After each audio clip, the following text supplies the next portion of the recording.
नमस्कार सबैजनामा तपाईहरुलाई स्वागत छ हाम्रो डाक्टर जीके नेपाल युट्युब च्यानलमा। आज हामी यसै तपाईहरु दिनुहुन्छ नि अनि त्यस यसैको पहिलो पेजमा चाहिँ कसरी चाहिँ के लेख्ने सिम्बल नम्बर र नेम आफ्नो नाम र थप पेपर लिनुहुन्छ भने कहाँ के लेख्ने सम्पूर्ण जानकारी दिने वाला छु। तपाईहरु यो फर्स्ट पेपरमा कसरी चाहिँ भर्ने फर्स्ट पेपर कसरी भर्ने त्यही आज तपाईहरुलाई हेराउन गइरहेको छु। त्यसकारणले भिडियो फुल वाच गर्नुहोला साथीहरु र मेरो मधेसी सरोसर युट्युब च्यानललाई सब्स्क्राइब गर्नुभएछ भने कृपया त्यो च्यानल पनि सब्स्क्राइब गरिदिनु होला। त्यो मेरो सेकेन्ड च्यानल हो र अहिले तपाईहरु हेर्दै हुनुहुन्छ डाक्टर जीके नेपाल युट्युब च्यानलबाट। साथीहरु यो चाहिँ मैले फेसबुकबाट चाहिँ यो चाहिँ फेसबुकबाट चाहिँ लिएको छु। चाहिँ यस्तै नै यसैमा हुन्छ साथीहरु पहिलो पेपरमा तपाईहरुको चाहिँ लेख्नुपर्ने कुरा के हुन्छ भने अब तपाईहरुलाई म बताउन गइरहेको छु। पहिलो पेजमा लेख्नुपर्ने कुरा तपाईहरुको विषय, तपाईहरुको परीक्षा केन्द्र कहाँ रहेछ, यहाँ परीक्षा केन्द्र यहाँ 2 नम्बरमा रहेछ साथीहरु। म जुम गरेर हेराइदिन्छु है। यहाँ परीक्षा केन्द्र यहाँ 2 नम्बरमा रहेछ परीक्षा केन्द्र। यहाँ परीक्षा केन्द्रमा के लेख्नु पर्छ तपाईहरुको स्कुलको नाम। यहाँ परीक्षा केन्द्रमा तपाईहरु आफ्नो स्कुलको नाम लेख्नु पर्दैन है। स्कुलको नाम जहिले पनि नलेख्नु होला। अब यसमा के लेख्नु पर्छ भने तपाईको परीक्षा केन्द्र कुन छ। जस्तै कि तपाईहरुको स्कुलको नाम ए छ भने त्यो नलेख्नु होला। जस्तै तपाईहरुको सेन्टर कहाँ छ, जस्तै कि तपाईहरुको एक्जाम सेन्टर बी मा छ, जस्तै नाम राखौ बी स्कुलको अनि त्यो बी लेख्नु होला यहाँ है। स्कुलको नाम लेख्नु, कुन स्कुलमा सेन्टर छ त्यो स्कुलको नाम लेख्नु होला यहाँ परीक्षा केन्द्र। अब विषय तपाईहरुको आज कुन विषय छ, जस्तै पहिलो इंग्लिश हुन्छ भने इंग्लिश लेख्नु होला। साइन्स हुन्छ भने जुन विषय छ तपाईहरुको त्यो विषय लेख्नु होला। अब त्यो विषय छ, अब त्यो विषय दिनको तपाईहरुको डेट के रहेछ, जस्तै कि त्यो इंग्लिश जस्तै कि 19 गतेदेखि एसी छ अब 2082 सालमा अनि 19 गते इंग्लिश छ भने 2082 साल 12 महिना 19 गते लेख्नु होला है। 2082 साल 12 महिना 19 गते जुन विषय दिन जे डेट छ त्यो डेट लेख्नु होला यहाँ है। मितिको ठाउँमा यहाँ तपाईहरु यहाँ डेट लेख्नु होला है। यहाँ तपाईहरु डेट लेख्नु होला मितिको है। अब चाहिँ तपाईहरु जस्तै कि यो दिएको कपीमा तपाईहरु सबै भरिहाल्यो।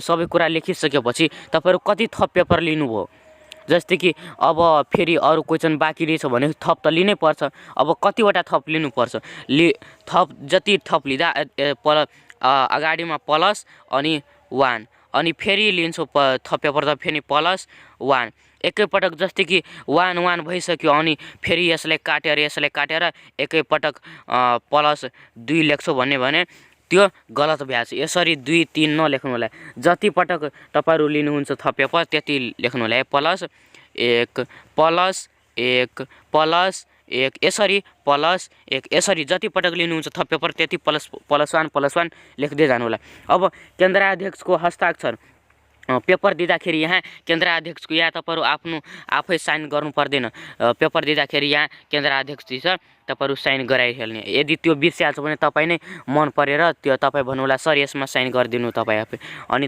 उहाँले गरिदिन्छ अनि तपाईहरु दिनु होला पेपर। अब प्रथम पेपर पेजमा भित्रपट्टि नलेख्नु होला। अब चाहिँ प्रथम पेज जस्तै कि तपाईहरु यो पहिलो पेज हो। अब यो पेजलाई पछाडी पल्टाउनु छ भने जस्तै कि तपाईहरु अहिले हेरिरहेछु हैन, जस्तै कि यो पेजमा लेखिसल्यो। अब यो मैले पल्टाएछु अहिले, यो ब्याक साइडमा छ नि अहिले तपाईहरु हेरिरहेछौ, यो ब्याक साइडमा लेख्नु पर्दैन है। अब यो प्रथम पेजको ब्याक साइडमा लेख्नु पर्दैन। अब अर्को पेजदेखि लेख्नु पर्छ है। अब प्रथम पेजमा नलेख्नु होला। अब चाहिँ तपाईहरु जम्मा चाहिँ 75 पूर्णाङ्क चाहिँ तपाईहरुको क्वेशन हुन्छ है साथीहरु। 75 पूर्णाङ्क तपाईहरुको क्वेशन हुन्छ। अब चाहिँ सिम्बल नम्बर तपाईहरुको यसमा पनि हुन्छ है। जस्तै कि तपाईहरुको सिम्बल नम्बर हुन्छ लेख्नको लागि। सिम्बल नम्बर अब कहाँ लेख्ने त्यो पनि त तपाईहरुलाई जानुपर्छ नि। सिम्बल नम्बर लेख्नको लागि तपाईहरु यहाँ हेर्न सक्नुहुन्छ है। तपाईहरुको पेपरमा पहिलो पेजमा तपाईहरु सिम्बल नम्बर यहाँ रहेको हुन्छ। यहाँ पहिलो नम्बरमा रहेछ नेपाली अनि इंग्लिशमा तपाईहरुको सिम्बल नम्बर एक्जाममा के भन्छ प्रवेश पत्रमा रहेको हुन्छ सिम्बल नम्बर अनि त्यसबाट लेख्नु होला जति छ सबै सिम्बल नम्बर।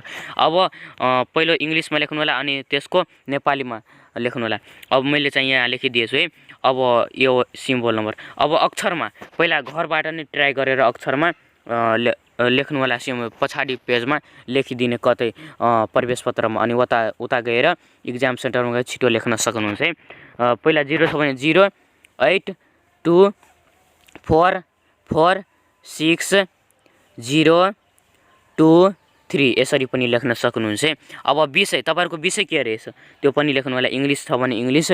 अनि परीक्षा केन्द्र तपाईको के रहेछ जस्तै कि दीपिका स्कुल रहेछ, जस्तै कि सठ्याइ रहेछ, जुन जहाँ रहेछ त्यहाँ। अब मिति के रहेछ तपाईहरुको एक्जाम जस्तै कि आज एक्जाम भइरहेछ भने आजको मिति के रहेछ त्यही आजको मिति लेख्नु पर्ने छ।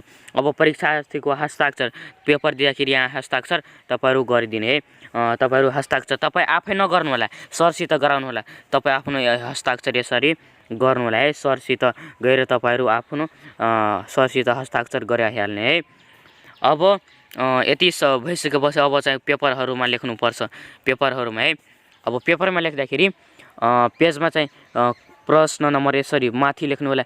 प्रश्न नम्बर 1 को उत्तर। अब तलदेखि 1 को उत्तर लेख्दाखेरि 1 को छ भने प्रश्न नम्बर 1 को उत्तर। अब तलमा एकैमा ABCD अथवा अ आ इ हुन्छ नि, त्यसमा अ को छ भने अ उत्तर, अनि आ उत्तर, ए उत्तर। इंग्लिशमा जे छ भने त्यसको उत्तर। क्वेशन नम्बर ए क्वेशन नम्बर 1 एन्सर यसरी लेख्न सक्नुहुन्छ है साथीहरु। तपाईहरुलाई मैले आशा गर्छु र धेरै पटकमा चाहिँ माथि पनि हुन्छ थप संख्या जहाँ छ तपाईहरु पहिला राम्रोसित पढ्नु होला है। अब आशा गर्छु यसबाट तपाईहरुलाई धेरै जानकारी पाउन सक्नुभएछ र अहिलेसम्म मेरो डाक्टर जीके नेपाली युट्युब च्यानललाई सब्स्क्राइब गर्नुभएछ भने कृपया त्यो च्यानललाई पनि सब्स्क्राइब गरिदिनु होला। र मेरो एउटा सेकेन्ड च्यानल छ जुन च्यानलको नाम छ मधेसी सरोवर। यदि त्यो च्यानललाई पनि सब्स्क्राइब गर्नुभएछ भने कृपया त्यो च्यानललाई पनि सब्स्क्राइब गरिदिनु होला। किनभने यसै सम्बन्धी खास चाहिँ त्यो च्यानलमा नै भिडियो पाउन सक्नुहुन्छ बढी। त्यसकारणले त्यो च्यानललाई पनि सब्स्क्राइब गरिदिनु होला। आशा छ तपाईहरुको यसैमा 4GB आओस् र तपाईहरु आफ्नो आमा बुवाको सपना पूरा गरोस्। आशा गर्छु। जय मा शारदे। तपाईहरुको परीक्षा राम्रो जाओस्। धन्यवाद।